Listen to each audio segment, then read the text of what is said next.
வணக்கம் மக்களே, நாம இன்னைக்கு தமிழ்நாட்டின் நம்பர் 1 ட்ரெண்டிங் சலூனான வந்தா வெட்டு ஹோமோட சிஇஓ மிஸ்டர் அகில பத்தியும் அவருடைய பிசினஸ் growth அண்ட் ஸ்ட்ரகிள்ஸை பத்தியும் தான் தெரிஞ்சுக்க போறோம். வாங்க சார். நீங்கள் வந்தா வெட்டும் பிரான்ச் எப்போ ஓப்பன் பண்ணீங்க? ஓப்பன் பண்ணும்போது உங்களோட மைண்டில் இருந்தது என்ன? இருக்கணும், ஒரு சலூன் இருக்கணும், இல்லை ஒரு 5 சலூன் இருக்கணும், இல்லை அப்போ நினச்சிங்களா இப்போ ஒரு சக்ஸஸ்ஃபுல்லாக ஒரு 25+ பிரான்ச்சஸ் ஓப்பன் பண்ணியிருப்பேன் அப்படின்னு நீங்கள் அப்போது பிளான் வச்சுருந்தீங்களா? இல்லை மேம், நீங்கள் கேட்ட கேள்வியே சூப்பரான கேள்வி. ஏன்னா என் லைஃப்பில் பார்த்தீங்கன்னா நிறைய டேர்னிங் பாயிண்டில் இது ஒரு டேர்னிங் பாயிண்ட்னு சொல்லலாம். ஸோ நான் ஃபஸ்ட்டு வச்ச சலூன் பார்த்தீங்கன்னா எனக்காக தான் வச்சேன். பட் இது ஒரு ஃப்ரான்ச்சைஸ் மாடல் போகணுன்னு நான் நினச்சி கூட பார்க்கல. ஈவன் ஒரு ஷார்ட் 2 இயர்ஸில் பார்த்தீங்கன்னா 25 பிரான்ச் சொன்னது எந்த ஒரு சாதனையும் பண்ணாதான் நாங்கள் பண்ணியிருக்கோம். இதுக்கு எங்களோட franchise partners and team members customers ஒரு சப்போர்ட் இல்லாமல் இவ்வளோ தூரம் வந்திருக்க முடியாது. இது என் லைஃப்பில் பார்த்தீங்கன்னா அன்எக்ஸ்பெக்டட் டேர்னிங் பாயிண்ட் தான் சொல்ல முடியும். இதில் நீங்கள் பிராண்ட் ஃபஸ்ட்டு நீங்கள் லான்ச் பண்ணதுமே உங்கள் ஆஃபர்ஸ் தான் ஆக்சுவலி ஃபஸ்ட்டு ஹிட் ஆச்சு. அதாவது 99க்கு hair cut plus hair wash and இன்னும் நிறைய பேசிக் சர்வீசஸ் பார்த்திங்கன்னா அஃபோர்டபுள் ப்ரைஸஸில் கொடுத்துட்ருக்கீங்க. அதே கம்பேர்ட் டு அதர் பிராண்ட்ஸ் அவங்களோட ரேட் பார்த்திங்கன்னா உங்களதை விட டபுளாவோ இல்லை உங்களதை விட அதிகமாகவோ இருக்குது. ஸோ எப்படி அது உங்களால் பிஸ்னஸ் இதில் மேனேஜ் பண்ண முடியுது அவ்வளோ கம்மி ப்ரைஸில் அந்த சர்வீஸ்? நான் ஒரு சேலரி பர்சன். ஸோ இன்றைக்கி ஜென்ரேஷனில் பார்த்தீங்கன்னா 10,000 சேலரி வாங்குறவங்களும் இருக்காங்க, 15,000 வாங்குறவங்க இருக்காங்க, 50,000 இருக்காங்க, 1 lakhs இருக்காங்க. ஸோ இப்போ ஒரு 10,000 வாங்குறவங்க ஒரு பெரிய பிராண்டுக்கு போவாங்க பார்த்தீங்கன்னா கண்டிப்பாக அவங்களால போக முடியாது. எல்லாருக்கும் ஒரு ஆசை இருக்கும் நம்ம பெரிய பார்லர்ஸ் போகணுன்னு. ஸோ அதோட இது எல்லாமே நான் அனலைஸ் பண்ணி தான் ஸோ நம்மளால் முடிஞ்ச ரிச் இன்டீரியரில் நம்ம என்ன லோ ப்ரைஸில் என்ன பண்ணலாம்னு சொன்னால் அதாவது A கிளாஸ் B கிளாஸ் எல்லா மக்களுக்கும் ஈஸியான ஒரு ரேஞ்சில் தான் இந்த பிஸ்னஸ் ஸ்டார்ட் பண்ணியிருக்கேன். சார், நீங்கள் சொன்னீங்க எல்லாருக்கும் அஃபோர்டபுள் ப்ரைஸில் கொடுக்கணும் அப்படின்னா, பட் ஒரு ப்ரீமியம் சலூன்னா அவங்க மைண்டில் வரதே premium products and premium service. So உங்களோட அஃபோர்டபுள் ப்ரைஸில் உங்களால் அந்த சர்வீஸ் ப்ரொவைட் பண்ண முடியுதா உங்களால்? அண்ட் உங்களால் அதுலேருந்து ப்ராஃபிட்டும் மேக் பண்ண முடியுதா? ஃப்ராங்காக சொல்ல போனால் ப்ராஃபிட் கம்மி தான். பட் ப்ராஃபிட்டோட எங்கள் வேல்யூபிள் கஸ்டமருக்கு நாங்கள் மற்ற பிராண்டில் என்ன ப்ராடக்ட் யூஸ் பண்ணுறோமோ அதே எல்லா ப்ராடக்ட் தான் சேம் தான் நாங்கள் யூஸ் பண்ணுறோம். குவாலிட்டியில் எந்த காம்ப்ரமைஸ் கிடையாது. பட் ப்ரைஸிங் மட்டும் தான் கம்மி.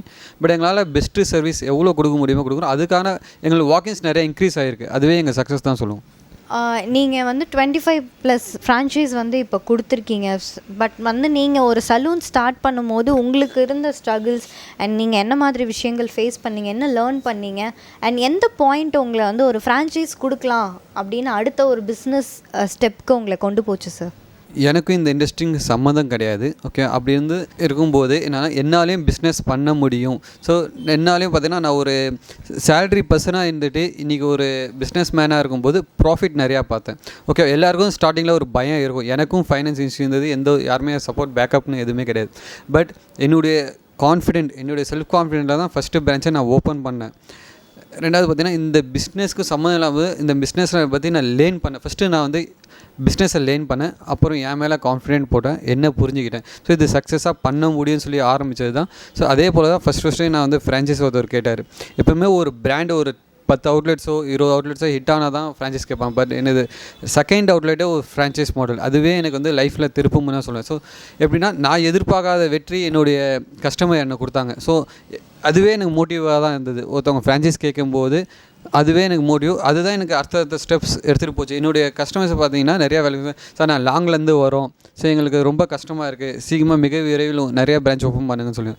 ஸோ ஒரு கை தட்டினா ஓசை வராது. அதே போல் தான் என்னோடய ஃப்ரான்ச்சைஸ் பார்ட்னர்ஸ் கொடுத்த சப்போர்ட்டால் தான் நாங்கள் இவ்வளோ வளர்ச்சி கொடுத்துருக்கோம். இப்போது சலூன் பற்றி நாலேஜ் இருக்கவங்களோ இல்லை நாலேஜ் இல்லாதவங்களோ ஒரு நார்மல் பர்சன் உங்ககிட்ட ஃப்ரான்ச்சைஸ் எடுக்கணுன்னா அதுக்கான பேசிக் ஸ்டெப்ஸ் என்னென்னலாம் இருந்தால் அவங்க ஒரு ஃப்ரான்ச்சைஸ் ஓப்பன் பண்ணலாம் சார்?